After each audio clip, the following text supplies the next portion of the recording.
Welcome to Powerless to Powerful with Angela Bennett, a show that brings a sassy mix of transformative advice on health, relationships, love, career, and mindset shifting, together with some fun and laughter. Powerless to Powerful with Angela Bennett begins now.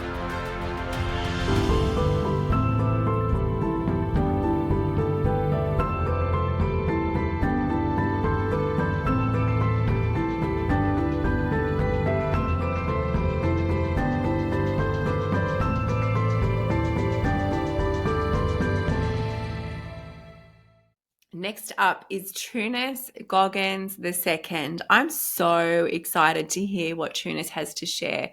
This guy, he's not into accolades. He's a professor. He's an incredibly brilliant man. And I was talking to Nicole, the editor, who's producing this all in the background. She doesn't like being on camera, but I tell you, we wouldn't be here without her today because I can't do all the background stuff. And she's just an absolute gem. And I was talking to her about Trunnis today, and I just said he's so dependable, he's so reliable, you can always count on him. He says he's going to do something, he's going to do it. He shows up all the time, and I'm just truly grateful for the caliber of man that has been brought into my life through Nicole, I think. Yes, through Nicole, actually. So we both sing his praises, but I know he's here today to sing the Lord's praises, and I'm really excited to hear what he has to share. He has many anthologies, actually a series of anthologies going on of different topics of recovery, and I'm not going to speak too much about that because I don't know if he wants to or if he has the time he can bring that up. But he's an incredible man. So Professor Trunnis Goggins II, are you ready to go? Hello, everybody, and thank you so much for having me on the program. I'm just excited to be here. And what I have to start out by saying is, if you've ever been in traffic before and you have seen a real nice Toyota Camry, like a 2025 Toyota Camry, fully loaded, really nice car, and you see it. But before you saw that Toyota Camry, you saw a fully loaded, top-of-the-line Ferrari. And so you kind of are still thinking about the Ferrari when you see this beautiful, beautiful, beautiful, beautiful Camry. And that's exactly how I feel today. I will say Pastor Michael and Janice Williams, they were phenomenal. I just could not believe it. So they are like the Ferrari, and I'm like the Camry following them. So even though it's cool, but I think that is just unbelievable. What I am going to talk about today is, and I think that there we go. All right, that's much better. Good, thank you. So what I would like to talk about today, again, yeah, it is the case. All right, but anyway, excuse me. So sorry for the start. I had a mic issue, and forgive me for that. You know, we're talking today about deeper waters, higher calling, and a little while ago, Angela was talking about the fact that she was having a bad week, that she was having and I'm going to use her words, she was having a meltdown. One thing you have to realize about deeper waters, I spent 13 years in the United States Navy. The deeper you go into the ocean, the more pressure is applied to you. So when you are applied, when the pressure is applied to you, you're actually going deeper. There is a lot of it's just a lot of pressure. As a matter of fact, there are certain animals that cannot live down there because they'll simply explode. And so, but when you are going deeper and you're going deeper with the right equipment and with the right training and with the right person, in this case, not even a person, when you're going down with God, you know that you are going down the waters properly. I think it was last summer, last summer there was a situation where there was a group of people that were going to go down to see the Titanic. Now, I'm going to tell you right now, I would love to go down to see the Titanic. I'm a history buff, and just to go down to see something, a structure of that magnitude, as morbid as it may sound, I still would love to go down there and see the Titanic. And there are people that spent six figures to see the Titanic. They spent a whole bunch of money. One was a father and son that the father decided to give his son a gift and take him down to see the Titanic. Now, they go into this submarine, and I'm going to put that in quotes. I have no idea what this thing was made out of. And so they went down there, and when they went to the submarine, they went inside. They had to go. The submarine was smaller. You could fit the submarine in the studio that I'm in right now. It was that small. 6 people went into this machine. Now, this was a machine that was going to go down miles into the Atlantic Ocean to see the Titanic. And it was going to go down in a little machine, and to control it, they had this. This is what they used on the machine that was going to go down so deep that humans cannot go down there. And they were going to take this machine, this submarine, with this controller and go down. Now, I'm going to tell you, if I, being 13 years United States Navy, saw somebody that was about ready to take me down with a Sega Genesis or Xbox controller and say, we are going to go down miles beneath the sea, okay, where things automatically implode, not explode, implode due to the pressure. And I saw that you had a game controller. I don't care how much you could keep the money, because I'm not going with you. Okay, I am not going with you because I know that you are not properly equipped to take me down there. Okay, you do not have the equipment. You do not have the machinery. You do not have what it takes to go down that deep.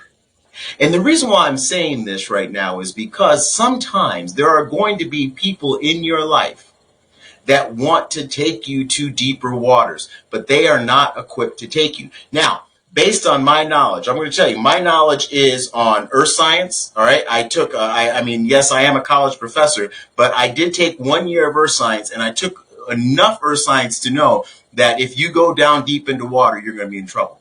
And my knowledge comes from the United States Navy, talking to divers and talking to people like that. So I know that, hey, that is not what I need to go into. And so the reason why I'm saying this is because you need to have the right knowledge to go into deeper waters. God is calling you into deeper waters. Absolutely, he's calling you to deeper waters. But he's calling you into deeper waters. Make sure you stay knowledgeable. Make sure you are with the right person. Make sure somebody who wants to take you into that deeper water knows where they're going, and make sure that you know, because of the knowledge of God and because of what you have studied, that you know that that's the right person, and that's the person who's going to take you down there. Because if you do not have the right person, just like those people who perished in that accident, unnecessary accident, that's what could happen with your walk with God. That's absolutely what can happen with your walk with God, that you could perish just like those individuals. So make sure that when you are ready to go and you're taking that deeper dive and you're getting ready to go into deeper waters, please do it. Also, I want to go back to what Dr. Angela said about having the rough week, because she has a lot going on. I'm going to tell you about Dr. Angela. Out of all the things, and I'm going to give her a massive compliment right now, I love strong people. I absolutely love strong people. I admire them. I look up to them, and they're great people. And I'm going to tell you, I've not seen very many people as strong as Dr. Angela. I haven't. I have not seen many people at all like that. I have not seen many people that went through the pain that she has gone through, went through the trials that she has gone through, and still have a wonderful smile on her face all the time. And it's because, she is definitely a woman of God. She is also going into those deeper waters. So There are times when you go into those deeper waters, you're going to feel pressure. A couple of years ago, I had a job and I was making very, very, very, very good money. Okay. I was a vice chancellor for the largest community college system in the country. And I was just doing great. But you know what? I knew that there was more out there for me. I knew that I had to go deeper in order for me to be the person that I want to be, in order for me to be the person that God wanted me to be. I could have stayed in that comfort, and I could have stayed in that water, that level of water that I was in, and I would have been okay. Still would have went to heaven, as a matter of fact. But I needed to go deeper, and in order for me to go deeper, I had to obtain more pressure. So what did I do? I left the job. Okay, I went out there and took risk. And I'm going to tell you, there are days where, you know what, there's a lot of pressure. I know that God's got my back, but there's some days you sit there and think, am I doing the right thing? Is this, everything's okay? What's going on? God still understands that you're going to go through that. But when you are going through that and you're thinking about that, remember, when you start to feel that pressure, you are starting to go into deeper waters. I live in Asheville, North Carolina right now. And Asheville, North Carolina is where Billy Graham comes from. And Billy Graham, he literally went super deep. He went way deep. He went into the places where the word of God would never have been spoken before. But because he went that deep, think about how many people are now going to heaven because he went into that deep water. Now, I'm not saying that everybody is going to go and do what Billy Graham did. But remember, you have to go deep if you want that higher calling. And we're going to talk about the higher calling here in a second. But you have to go deep, and you have to realize that there's going to be a little bit of pressure. Okay? And once you take that pressure, you're going to be all right. But remember, God has always got you. He's always there for you. So and he's not going to let you drown if you are swimming with him. You're not going to implode if you are in his craft. If you're not in his craft, you've got a problem, because that's what you're going to do. You are going to implode, but you will not implode if you are with him. That is what this is all about. You know, I'm going to go into the deeper water just a little bit. I love going to the beach. I live in Asheville. I live about 3 hours from the ocean. And so there are days where I'll get in the car and me and my grandson and my wife will drive down to the ocean and just go there for the day and turn around and come back. And one thing I love is getting like seashells and stuff like that, some sand dollars and things like that. But the funny thing is about getting these seashells and sand dollars, I always get them on the shore. Okay? And it just my luck. Whenever I leave the ocean and I leave North Carolina, South Carolina, I usually go to the South Carolina shore. Whenever I leave South Carolina, I always come home, and it's just the way it goes. I'm looking for shark's tooth, and I can't find them. I have not found one shark's tooth since I've been doing this. I've been doing it now for 3 years, haven't found one. Now, I do have a shark's tooth necklace, and I had to go and buy that at the store. Okay? I do have a shark's tooth necklace I bought at the store. I want to find one on my own so I could put it on a necklace and make it on my own. But you know what? It's always, everything I find is right on the line of the shore. Now, I do go in the water, but I don't have any kind of equipment or anything like that to go deep. But I can't find it.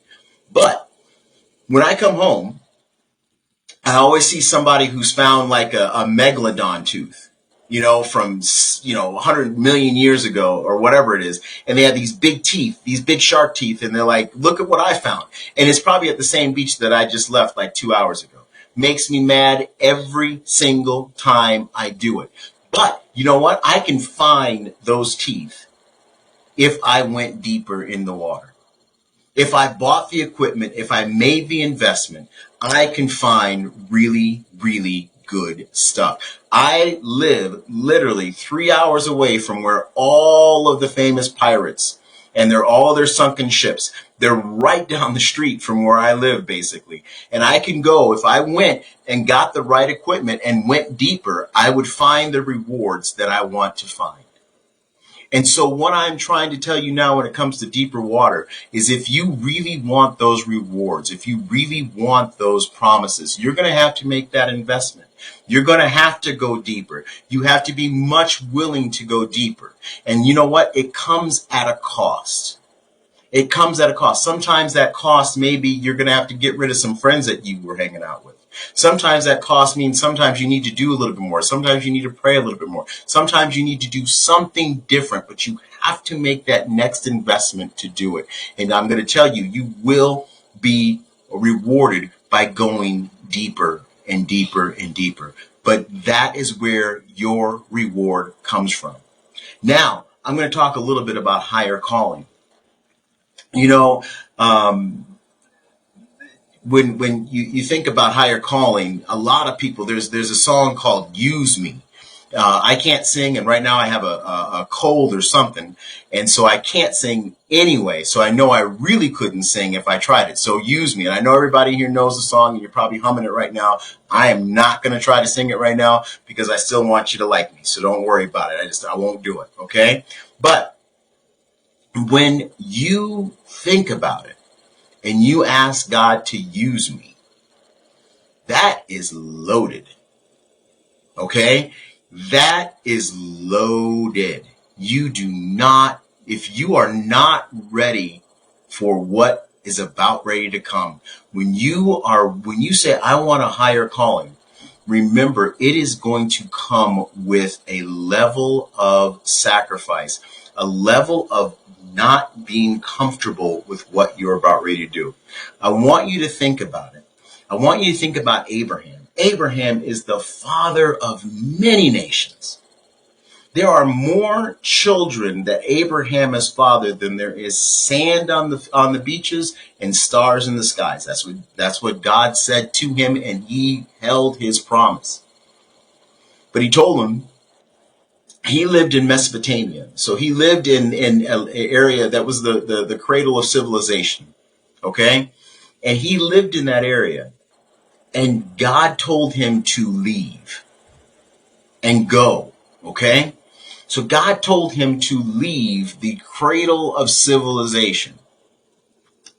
Now, the thing is about him leaving the cradle of civilization and get his higher calling and become the father of nations when he didn't have any kids at all. I want you to think about what he did. When he left, I want you to think about the whole story. It's like, oh, God left, or Abraham left, and everything was good to go. No, that's not what happened. There was a lot of trials and tribulations. But one thing that I want you to think about, and no one really talks about this. Everybody says how obedient he is. But when he left with a lot of things. He had servants. He had a lot of cattle. He had all of this stuff. He was a wealthy man leaving the cradle of civilization. He was going far because he was obedient. He was going far out of his comfort zone to do something better, to do something greater.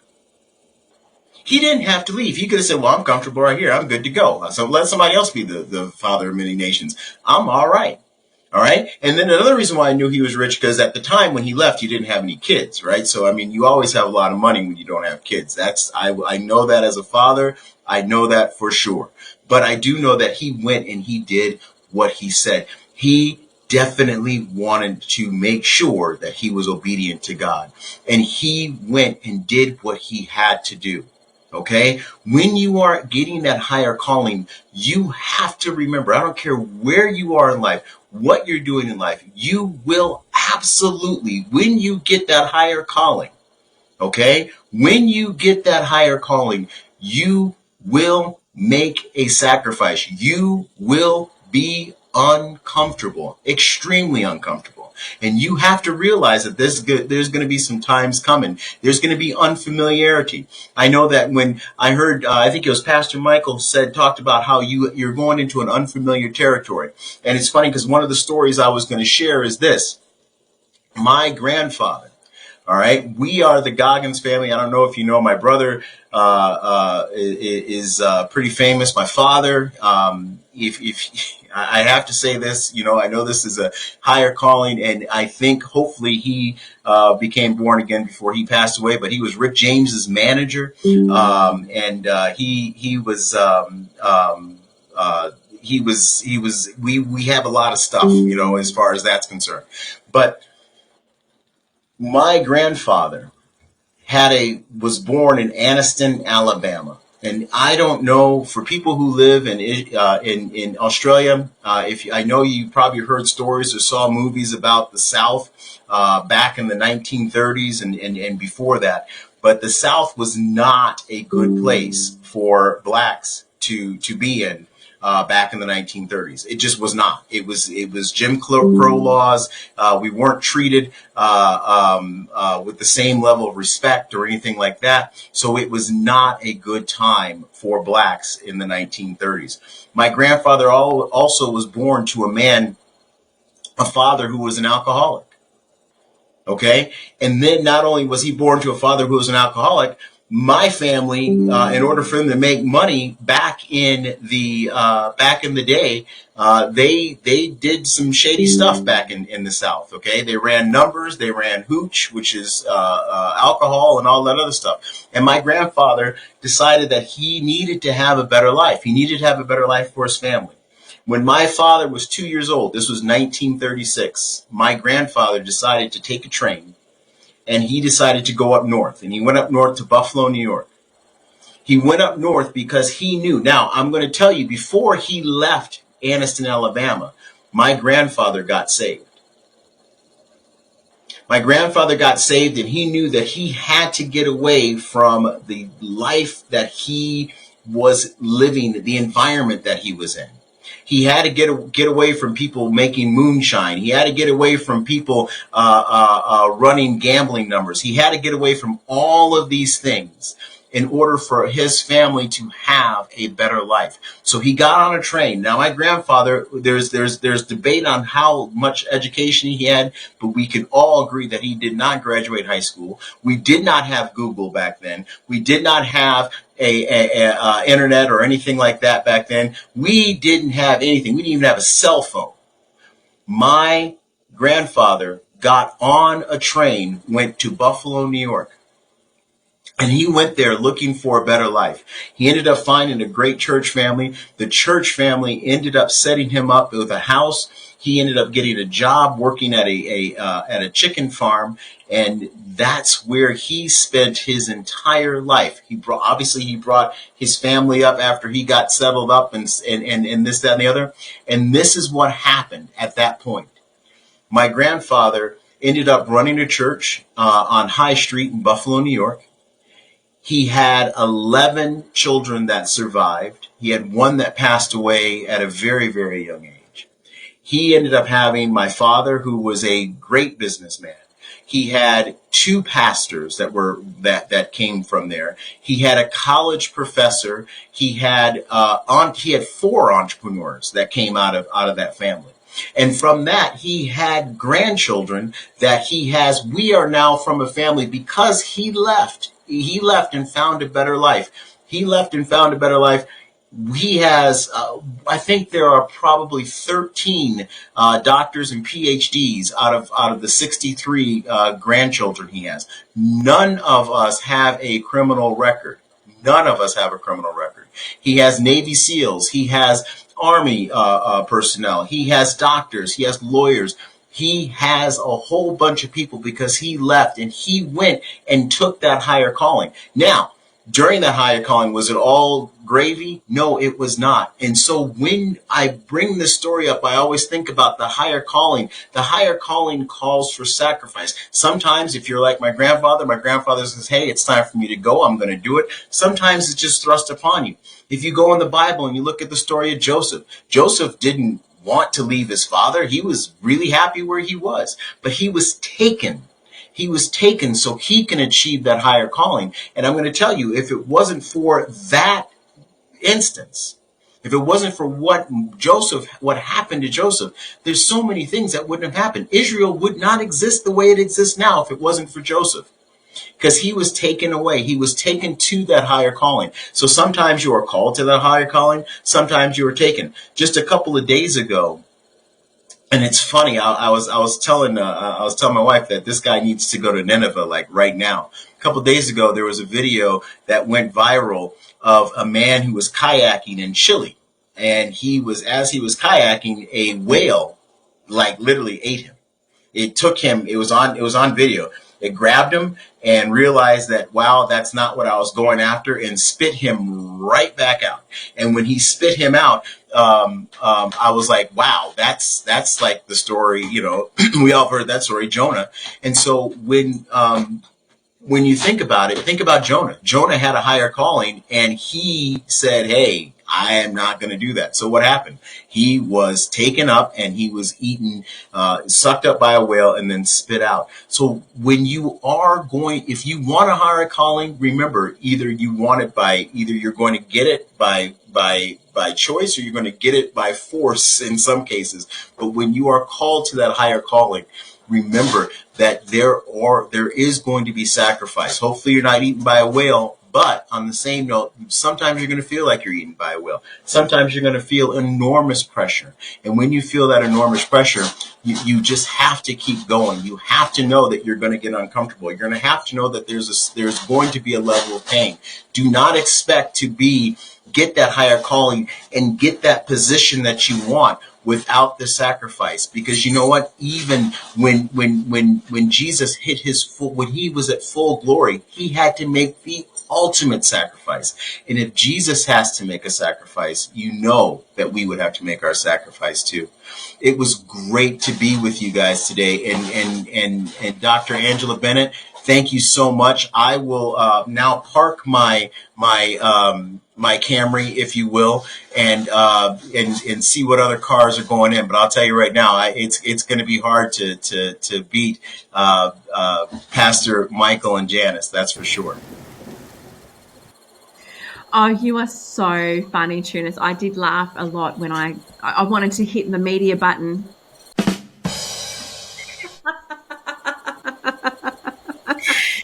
They need to stop giving you buttons. That's what they need to do. I'm a good button pusher. That was an amazing story. Thank you for sharing. Thank you for sharing your insight. Obedience trumps sacrifice. Yes, but there is sacrifice that is needed. And I think it takes obedience to go through with the sacrifice, right, of whatever it is, even when it comes to leaving everything, as Abraham did and as many of us have done. There are often things that are not benefiting us anyway, and it's always like God's got something more and bigger and better. And it's interesting how tightly we want to hang on to things. Sometimes the reason, a lot of people get mad, like, why can't I catch a break? And the reason why you can't catch a break, no, I'm serious. The reason why you can't catch a break is because your hands are full. Let go of something. You can catch a break if your hands weren't full, you would be able to catch a break. And we fill our hands up with such dumb things, and we just fill it up. I can't do this because I have to do this, or I can't, and it's like, are you serious? I'm not gonna, I really don't want to catch that blessing because of whatever. And it's just like, okay, you're not going to give that up. Yeah. So, yeah. That's so good. That reminds me of the story, actually, and I may get the characters wrong, but it was when Saul was taken out of his position as king and Samuel was mourning, and God's like, how long are you going to stay in that season of mourning? Because I've got something more for you, and you're staying back here, or you're holding on to that.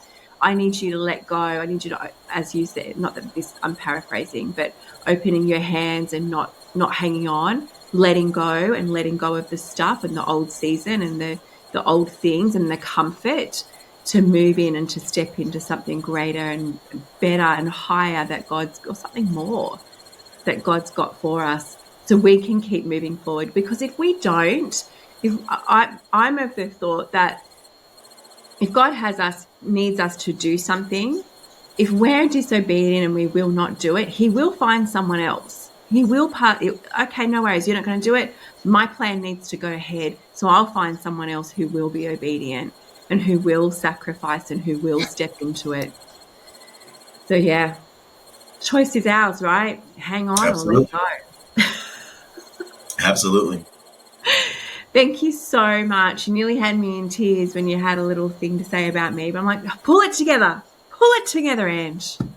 You are awesome. You are awesome. And thank you so much. As are you. Thank you, Trunnis. God bless Thank you. you. I'll see you in Sydney in March. Yes. See you in Sydney in March. Yes, absolutely. You got my tickets. Cannot wait. Join Dr. Angela next week as she shares more of her Deeper Waters Higher Calling Conference. Follow Angela on Facebook and LinkedIn at Angela Bennett, on Instagram at angieb_transformations, or visit angieb.com.au. And remember, your past does not define you, it refines you.